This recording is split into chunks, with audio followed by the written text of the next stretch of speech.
Subscribe कीजिए गुरबॉक्स channel को और बेल आइकॉन दबा दीजिए रोज़ाना बेहतरीन टेक्नोलॉजीज़ के बारे में जानकारी के लिए। चलो शुरू करते हैं। नमस्कार, मेरा नाम है गुरबॉक्स और आज की ताज़ा टेक खबर है एंड्रॉयड 11। चलिए शुरू करते हैं। पहले तो एंड्रॉयड 11 के वीडियो के बारे में मैं आपको एक ओवरव्यू जानकारी दे देता हूँ। इस वीडियो में हम बात करेंगे कुछ 5 अमेजिंग फीचर्स के बारे में और एंड में मैं आपको बताऊंगा कि इस फीचर्स की अच्छी बातें क्या हैं और शायद से कुछ बुरी बातें क्या हैं। उसके बाद आप जान पाओगे कि ये फीचर्स इंडिया में कौन से फ़ोन्स को मिलेंगे आज। जी हाँ, आज।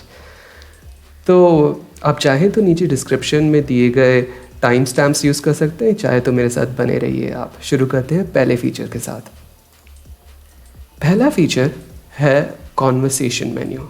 ये कॉन्वर्सेशन मेन्यू आप देखें तो बहुत ही इंटरेस्टिंग और यूज़फुल सा है, क्योंकि इस कॉन्वर्सेशन के साथ आपको मिलती है प्रायोरिटाइजेशन का ऑप्शन। यानी कि हम सबके पास वो व्हाट्सएप ग्रुप्स हैं जिनमें आंटी जी हर रोज़ 10-15 मैसेजेस भेजते रहती हैं, या फिर हमारे फ्रेंड्स फालतू के फॉरवर्ड्स भेजते रहते हैं। तो ये उस प्रॉब्लम का एक अच्छा सोल्यूशन बन सकता है।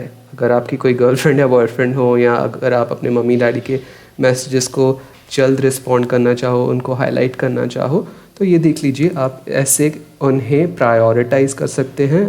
इसे करने के बाद आप वो मैसेजेस हमेशा टॉप पे लगे पड़े रहेंगे। बहुत अच्छा फीचर है ये। दूसरी बड़ी फीचर है इसकी बबल्स। ये देखिए, ऐसे कहते हैं बबल्स। याद है कुछ साल पहले फेसबुक ने भी ऐसे बबल्स लॉन्च किए थे, कुछ 4-5 साल पहले। ये वैसा ही एक फ़ीचर है, लेकिन थोड़ा सा मॉडर्न टेक है उस पर। ये आप अपने कॉन्वर्सेशन मेन्यू पे, अगर आपके पास एंड्रॉयड 11 है तो आप अपने चैट मैसेजेस या कॉन्वर्सेशन मेन्यू में जो नीचे की राइट साइड पे, नीचे की बाएं साइड पे एक बॉक्स छपा हुआ है, वो देखिए, मैं आपको बड़ा करके दिखाता हूँ। वो आप दबाओगे तो ऐसे बबल कॉन्वर्सेशन बन जाएगी और आप पूरे ऑपरेटिंग सिस्टम के थ्रू आउट, यानी कि आप अपना एंड्रॉयड फ़ोन कहीं भी यूज़ कर रहे हो, वहाँ पर आप ये बबल देख पाओगे। देख लीजिए यहाँ पे नीचे वो क्लिक किया जो बाजू में बॉक्स था, और ऐसे ही करके आप नोटिफिकेशन शेड पुल डाउन करके उसे नीचे खींचकर आप ऐसे ही बबल्स क्लोज भी कर सकते हो अगर आप चाहो तो। बहुत अच्छा फीचर है, काफ़ी कन्वीनियंट है। देखिए, मैं तो लेकिन पर्सनली अपने फ़ोन को ऐसे यूज़ नहीं करता हूँ, क्योंकि मुझे अपनी पूरी स्क्रीन यूज़ करने की आदत है। अगर आपको ऐसे बबल्स पसंद हो तो आपके पास एंड्रॉयड 11 के साथ ये एक ऑप्शन है। ये एक बहुत ही अच्छा अमेजिंग सा नया टेक है, एक नया यूआई है। इसे कहते हैं गूगल पावर मेन्यू। अब पावर मेन्यू का क्या मतलब है? पावर मेन्यू का मतलब ये हुआ कि आप पावर बटन को दबाइए तो आपके पूरी इंटरनेट ऑफ थिंग्स, आपका वॉलेट, आपका क्रेडिट कार्ड और वो सब फ्रीक्वेंटली यूज्ड हैंडी जो इन्फॉर्मेशन रहती है वो आपको दिखेगी। देखिए, इंडिया में तो कम से कम इसका ज़्यादा यूज़ नहीं होगा, क्योंकि बेहद कम ऐसे लोग हैं जिनके पास इंटरनेट ऑफ थिंग्स वाले डिवाइसेस हैं, यानी कि जो स्मार्ट बल्ब्स रहते हैं, जो स्मार्ट किचन, स्मार्ट अवन सा, स्मार्ट फ्रिज, ये वो रहते हैं। इंडिया में स्मार्ट लोग हैं बस।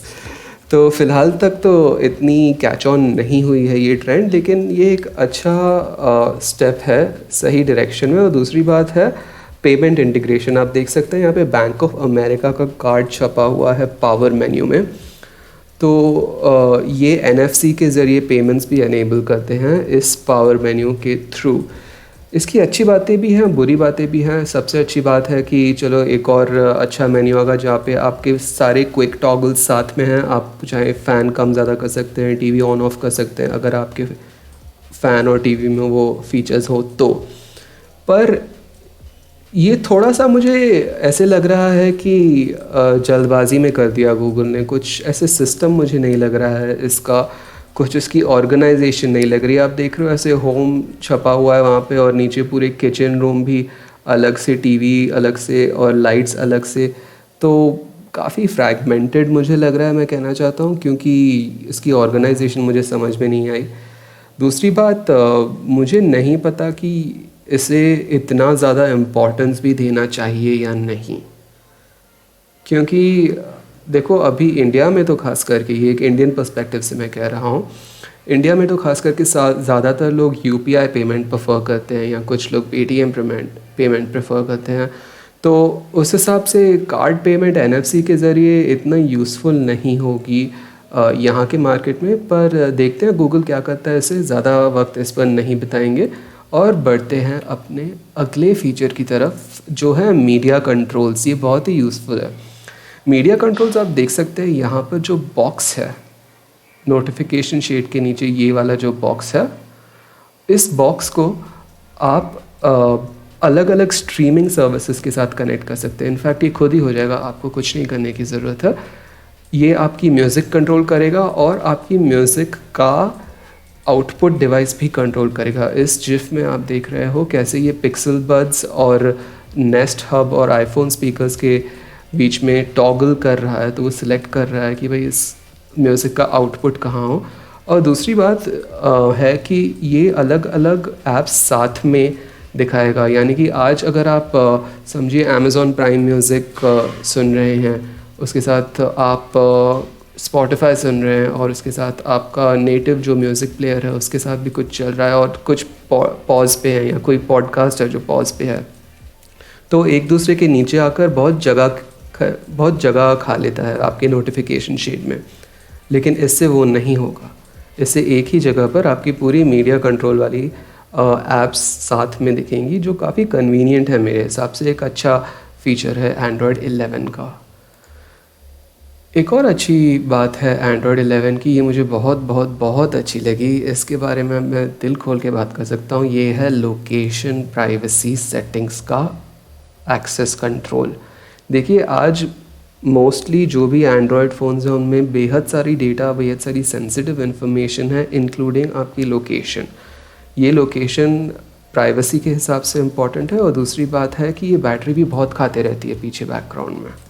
तो अगर आप ये लोकेशन ऐप को सिर्फ एक बार देना चाहे, जब आप यूज़ करते हो तब देना चाहे, ये दो अगर आपके ऑप्शंस मिल गए तो कितना अच्छा होगा। एंड्रॉयड 11 के साथ गूगल ने यही ऑप्शन आपको दिया है। अगर आप चाहें तो आप सिर्फ और सिर्फ एक बार किसी भी एप्लीकेशन को अपनी लोकेशन की जानकारी दे सकते हैं, या फिर सिर्फ जब आप ऐप यूज़ कर रहे हो तब भी ही दे सकते हैं। काफ़ी नए फीचर्स में, काफ़ी नए फ़ोन्स में ये फ़ीचर ऑलरेडी था, एक जब यूज़ कर रहे हो तभी ही लोकेशन एक्सेस दे, लेकिन सिर्फ एक बार देने का फ़ीचर आज एंड्रॉयड 11 में गूगल ने डिफ़ॉल्ट बना दिया है। तो देखते हैं अब ऐप डेवलपर्स इसका कैसे यूज़ करते हैं। बैटरी लाइफ के लिए तो बहुत अच्छा है, प्राइवेसी के लिए तो बेहद ही ज़्यादा अच्छा है। मैं बहुत खुश हूँ इस फीचर के साथ। अब बात करते हैं इस फ़ोन के अवेलेबिलिटी की, माफ़ कीजिए एंड्रॉयड 11 सॉफ्टवेयर के अवेलेबिलिटी की। आज की तारीख यानी कि 9 सितंबर को जब ये रिलीज़ हुआ है, ये आएगा जाहिर सी बात है पिक्सल फ़ोन्स पर, और ये आएगा OnePlus 8 और OnePlus 8 Pro फ़ोन्स पर भी। लेकिन आपको एक open beta program sign up करना पड़ेगा। उस ओपन बीटा प्रोग्राम का लिंक मैं नीचे सब्सक्राइब बटन के नीचे एक डिस्क्रिप्शन बॉक्स में मैं डाल दूंगा, आप प्लीज़ उसे क्लिक कीजिएगा। और फिर OnePlus फ़ोन्स के साथ ये मिलने वाला है Oppo X2, Reno 3, Realme X50 Pro को भी, Xiaomi के भी कुछ फ़ोन्स हैं जैसे कि Mi 10 या Mi 10 और Mi 10 Pro। इन दोनों फ़ोन्स को भी Xiaomi के Mi फ़ोन्स को भी एंड्रॉयड 10 की अपडेट मिलने वाली है। तो रैप अप करने से पहले मैं आपको संक्षिप्त में बता दूं इसकी अच्छी बातें और बुरी बातें क्या हैं। सबसे अच्छी बात तो मुझे लगी इसके प्राइवेसी फीचर्स। दूसरी अच्छी बात मुझे लगी कॉन्वर्सेशंस की प्रायोरिटी कैसे ऑर्गेनाइज कर रहा है गूगल। काफ़ी क्लटर, जो कचरा पड़ा हुआ रहता है नोटिफिकेशंस में, वो कम होगा। और तीसरी बात मुझे जो अच्छी लगी वो है इसका बबल मेन्यू, तो काफ़ी यूज़फुल है बेहद सारे लोगों के लिए। जो बातें मुझे अच्छी नहीं लगी वो है इसका पावर मेन्यू। मेरे हिसाब से पावर बटन लॉन्ग प्रेस को कुछ और देना चाहिए। I am sure Android apps या कस्टम शॉर्टकट्स आप बना पाओगे। एंड्रॉयड है फ़िलहाल तो ओपन सोर्स है एंड में, तो अच्छी ही बात होगी। पर मेरे हिसाब से ये थोड़ा सा फीका फीका रह गया पावर मेन्यू इनका। और दूसरी बात जो मुझे अच्छी नहीं लगी, वो गूगल की तो गलती नहीं है, लेकिन जो बाकी के मैन्युफैक्चरर्स हैं वो बेहद ही कम फ़ोन्स को आज एंड्रॉयड 11 दे रहे हैं। तो पहले से तो अच्छा है, पर फिर भी काफ़ी सारे ऐसे फ़ोन्स हैं जो महीनों बाद एंड्रॉयड 11 पाएंगे, अगर पाएंगे भी तो चलिए, ये थे मेरे ख्याल एंड्रॉयड 11 अपडेट पे। आशा है आपको ये वीडियो यूज़फुल लगा होगा और आपको ये जानकारी अच्छी लगी होगी। मेरे साथ जुड़े रहने के लिए बेहद बेहद धन्यवाद। मैं हर रोज़ टेक्नोलॉजी के वीडियोस बनाकर आपके लिए पेश करता हूँ। प्लीज़ प्लीज़ मुझे सब्सक्राइब कीजिए, मुझसे दोस्ती कीजिए और नीचे कमेंट में हाय करिए मुझे। मैं चलता हूँ। बाय। जय हिंद।